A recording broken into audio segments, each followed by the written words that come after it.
The storm rolled across the prairie as thunder shook the earth. A lonely mountain man spotted what looked like an abandoned blanket in the tall grass.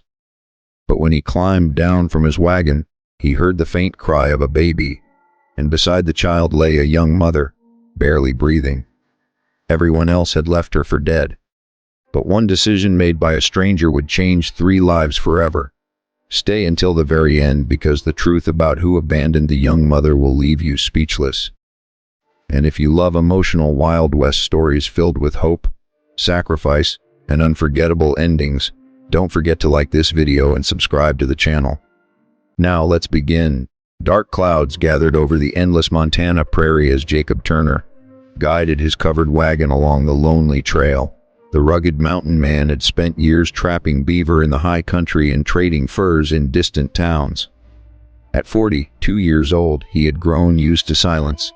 His wife had died during a harsh winter many years before, and since then, the wilderness had become both his home and his refuge. He trusted the mountains more than people, yet he never ignored anyone in need. As lightning flashed across the sky, Jacob noticed movement in the tall grass beside the trail. At first he thought it was a wounded deer, but then he heard something that stopped him cold. A baby's weak cry carried by the wind. He jumped from the wagon and hurried toward the sound. Lying on the ground was a young woman wrapped around a tiny infant. Her blue dress was soaked from the coming rain, and bruises covered her arms. The baby, bundled inside a worn plaid blanket, cried softly while trying to nurse from a mother too weak to move. Jacob knelt beside her and gently checked her pulse. It was faint but steady. She slowly opened her eyes, looked at the stranger standing over her, and whispered only one sentence: "Please, don't leave my baby." Before Jacob could answer, she slipped back into unconsciousness. He looked across the empty prairie and noticed fresh wagon tracks leading away toward the western hills. Someone had abandoned them only hours earlier. Without another thought, Jacob carefully lifted the baby into his arms before wrapping the young mother inside his warm buffalo coat. He carried them both to his covered wagon, spread every blanket he owned across the wooden floor, and urged his horses forward toward his mountain cabin before the storm reached them. Rain poured from the heavens as thunder echoed through the valley, but inside the wagon the little baby slowly stopped crying. Jacob warmed goat's milk over a lantern flame and gently fed the hungry child while keeping one eye on the unconscious mother. He had never cared for an infant before, yet somehow it felt natural. By midnight they reached his small log cabin hidden deep among the pine trees. Jacob lit the fireplace, boiled water, and spent the entire night caring for 2 complete strangers. Near sunrise, the young woman finally opened her eyes again. She looked around in confusion before realizing her baby was sleeping safely beside the fire. Tears rolled down her cheeks. "You saved us," she whispered. Jacob quietly shook his head. "No," he replied. "You kept that little one alive. I just finished the journey." The young mother's lips trembled as she tried to smile. "My name is Sarah." Jacob nodded politely. "I'm Jacob." Before she could say anything else, Sarah's face suddenly filled with fear. Looking toward the cabin window, she whispered words that made Jacob's blood run cold. "If they find me, they'll kill us both." Outside, fresh horse tracks were already appearing in the muddy trail leading toward the cabin. Morning sunlight filtered through the cabin windows, but Sarah couldn't enjoy its warmth. Every creak of the wooden walls made her jump. Jacob noticed the fear in her eyes as she gently held her baby close to her chest. "You don't have to be afraid here," he said. Sarah lowered her head. "I wish that were true." After a long silence, she finally told him everything. Her husband had been a wagon master leading settlers west.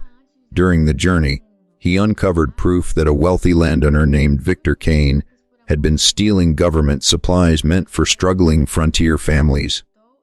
When Sarah's husband threatened to expose him, Kane hired outlaws to silence him.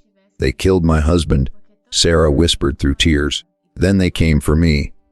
She reached into the lining of her dress and carefully removed a folded piece of paper wrapped in cloth. "My husband hid this before he died."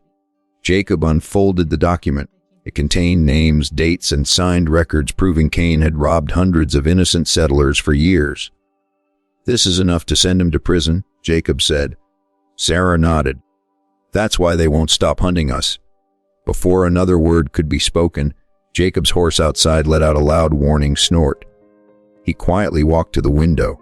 3 armed riders had entered the clearing. The man leading them wore a black coat and carried a silver revolver. "Victor Kane. There they are," Kane shouted. "I know she's inside." Jacob calmly reached for his rifle. "Stay with the baby," he told Sarah. The cabin door shook beneath a heavy kick. "Open up," Kane demanded. Jacob opened the door just enough to step outside, closing it firmly behind him. "What do you want?" Kane smiled coldly. "Just the woman." Jacob rested his rifle against his shoulder. "You'll have to take me first." Without warning, one outlaw fired. The bullet struck a fence post inches from Jacob's head. Jacob answered with a single shot that knocked the outlaw's rifle into the dirt. The remaining riders scattered for cover behind trees and rocks as gunfire echoed across the valley. Inside the cabin, Sarah held her baby tightly while praying through tears. Jacob knew he couldn't hold them off forever. There were too many.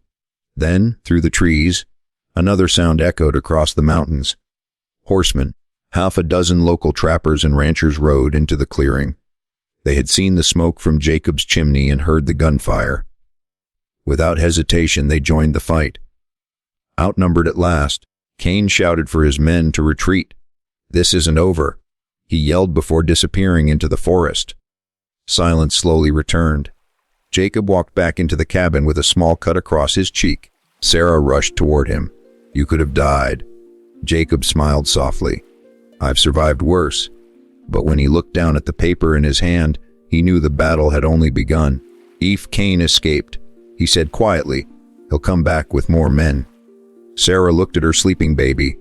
"So where do we go now?"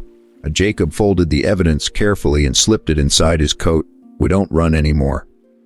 He looked toward the mountains with quiet determination. "Tomorrow, we ride to the territorial marshal." Neither of them realized Kane had already sent riders ahead to block every road leading out of the valley. The hardest journey of their lives was about to begin. At sunrise, Jacob placed Sarah and her baby inside his covered wagon and headed toward the territorial marshal's office. They knew Victor Kane would try to stop them, and they weren't wrong. Halfway through a narrow mountain pass, Kane and his outlaws blocked the trail. "Give me the papers," Kane shouted, "and I'll let you live." Jacob climbed down from the wagon, rifle in hand. "My answer is the same as yesterday." The outlaws charged. A fierce gunfight echoed through the mountains. Using the rocky cliffs for cover, Jacob held them back until the local sheriff and several ranchers arrived after hearing about Kane's attack. Outnumbered, the gang surrendered. Sarah handed the hidden documents to the marshal. The evidence exposed Kane's crimes: stealing government supplies, murdering innocent settlers, and arranging the death of Sarah's husband. Kane was arrested on the spot, and justice was finally served. With the danger gone, Sarah broke down in tears. "I thought my baby would grow up alone." Jacob smiled warmly. "Not while good people are still around."